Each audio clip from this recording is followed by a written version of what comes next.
por que empresas falam tanto em ficar boazinhas neste novo século?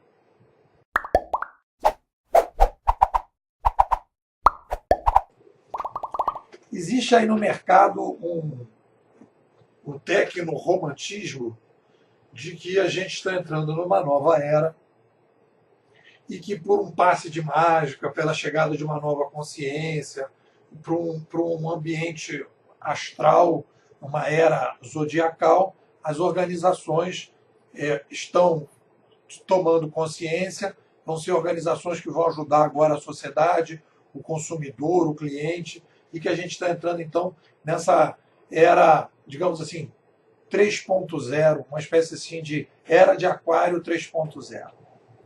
Como eu sou um antropólogo cognitivo, né, e abarquei, né, amarrei o meu barquinho na Escola Canadense de Comunicação, eu estudo as mudanças de mídia no passado, a gente percebe que as mudanças do digital são muito parecidas com a mudança da chegada da prensa em 1450.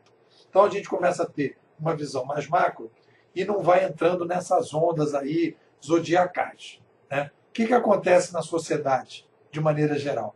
A sociedade, quando a gente tem mídias concentradas, é o que aconteceu no século passado, as organizações vão se concentrando, as organizações vão conseguindo reduzir, né, a competição, os blocos vão se construindo e elas passam a mandar na sociedade. Então, é um movimento das organizações para a sociedade. É um processo de comando e controle muito mais das organizações para a sociedade. Beleza? Quando a gente tem a chegada de mídias descentralizadoras, como foi o caso de 1450, como é o caso agora, são dois fenômenos similares, né? É o mesmo fenômeno em duas épocas diferentes, a gente então tem o empoderamento do consumidor. O empoderamento do consumidor, surgimento de novos concorrentes, aumento da inovação, né? Tem todo um resgate de propósito, tem todo um renascimento que a sociedade passa a ter, começa um questionamento sobre vários assuntos que estavam colocados dentro das gavetas, e a partir daí as organizações começam a pensar assim, se eu continuar do jeito que eu estou aqui, com o meu modelo de comando e controle, querendo mandar nas organizações, querendo mandar na sociedade, querendo mandar nos meus colaboradores, se eu continuar nessa coisa assim meio hierárquica, forte, controlada, eu vou perder mercado.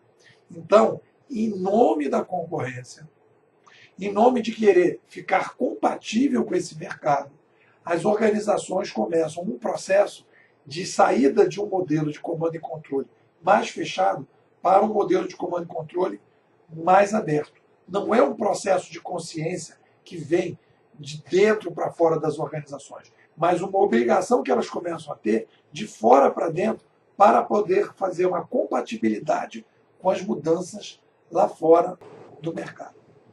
Existe uma fantasia quando a gente começa a falar de nova era, que tem aí uma coisa que é a seguinte: quando a gente fala de nova era, isso é uma coisa que vem da filosofia de muito tempo atrás, né? Vem do conceito do paraíso, né?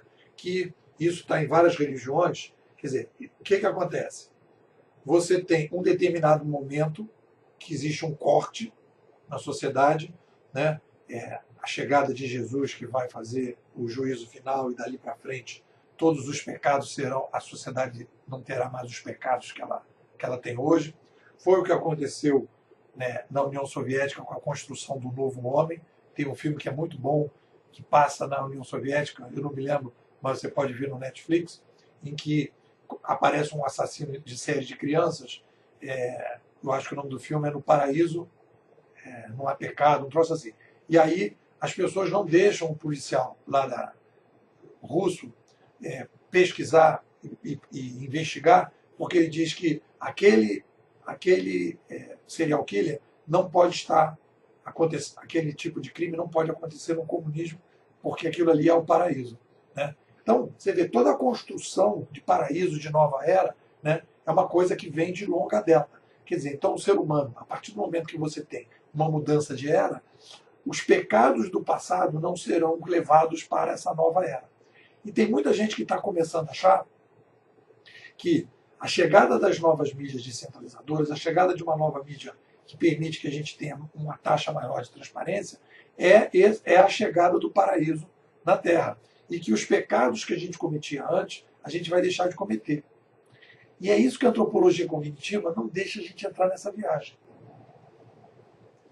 Quando a gente vai para a história, e a gente está vivendo um fenômeno histórico que a gente não tem teoria, nós não temos uma ciência hegemônica ou uma ciência conhecida, como a gente tem a economia, como a gente tem a medicina, né? Como a gente tem o direito, a gente está vivendo um fenômeno que é mudanças de mídia na sociedade e a gente precisa estudar as mudanças de mídia na história.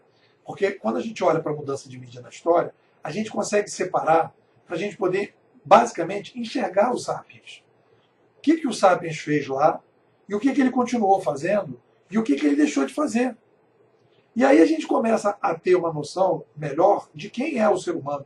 Porque o debate que nós estamos fazendo agora no século XXI, a base do debate que a gente está fazendo é, lá em cima no Supremo Tribunal Filosófico, tem uma salinha na cobertura que é a mais importante de todas, que é a salinha metafísica.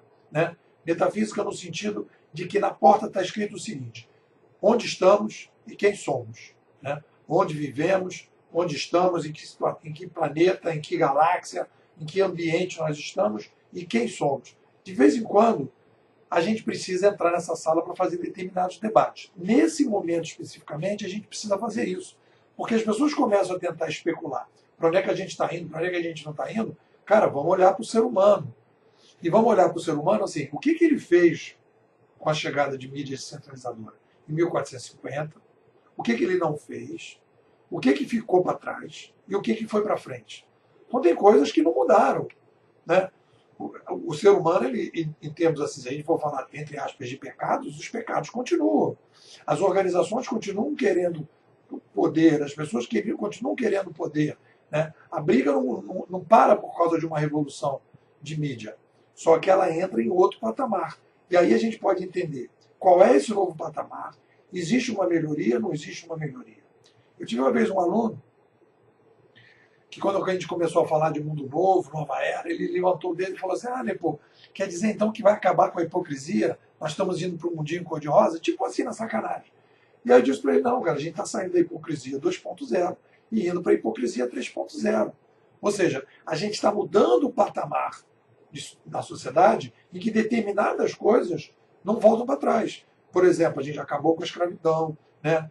A gente terminou com determinados conceitos de uma monarquia absoluta que mandava sobre tudo, terminou com um pensamento fortemente religioso e passou a ter um pensamento mais científico. A gente estabeleceu um modelo de república que, do ponto de vista comparado à república com a monarquia absoluta, é muito mais sofisticado. A gente criou um ambiente de livre mercado que, comparado com o feudalismo, é muito mais sofisticado, que permitiu a gente chegar onde nós chegamos, com 7 bilhões de habitantes.